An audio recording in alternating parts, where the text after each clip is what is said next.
If you own income-oriented ETFs, such as option income style funds, you'll sometimes see a distribution labeled or referred to as return of capital, or ROC. So what is it? Return of capital is the portion of an ETF's payout that is not treated as dividend income or capital gains in the year you receive it. You'll see this on your year-end tax form, the 1099 DIV from your bank or broker. Return of capital typically appears as non-dividend distributions in box 3, as shown here. These distributions are the portions not attributed to realized gains or income. Now, why can return of capital be potentially beneficial?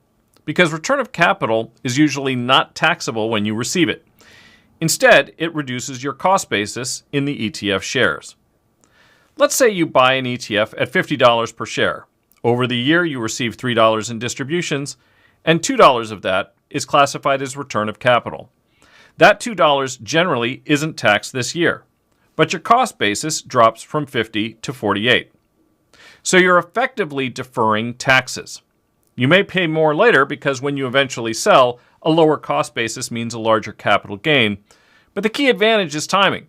Deferring taxes can help compounding, and if you hold long enough, that future gain may be taxed at long-term capital gains rates, depending on your situation. I realize that often tax treatment is not intuitive, so I figured I would walk through a more detailed example portfolio. Imagine you invested in a fund on the first trading day of 2025 that promised to distribute all its returns on the last trading day of the year. The portfolio in this example comprised 30 of the best-known publicly traded companies, equally weighted, and is shown here, ranked from best to worst performance. You'll notice that the fund collected about 2.24% in dividends. So if one invested $100,000 in the fund at the beginning of the year, and assuming the fund made no purchases or sales of securities within the period, and it passed through the dividends it received, the 1099 DIV would look like this. The dividends would show up in box 1A, and depending on the investor's circumstances, could be taxable. The cost basis of the investment would remain unchanged. But remember that in the example fund, the manager promised to distribute the total returns of the fund, not just the dividends. And our hypothetical fund had 15.74% total returns. Since the dividends alone are insufficient to make that distribution, the manager will need to sell some securities to raise cash. But which ones? If the manager sells the best performing stocks, that would raise cash, but the fund will realize short-term capital gains.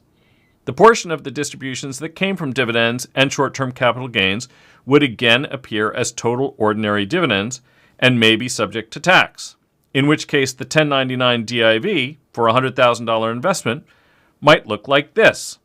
The total returns of $15,740 are distributed, but $7,431 of that would be potentially subject to tax as ordinary dividends, and the cost basis would be reduced by $8,309 from $100,000 to $91,691. Because it is an investor's total return net of taxes that matters, a manager trying to minimize the immediate tax burden might instead decide to raise cash by selling losing positions. In that case, there would be a realized short-term loss, and those realized losses might even exceed the dividends the fund received. In that case, the investor's 1099 DIV might look like this.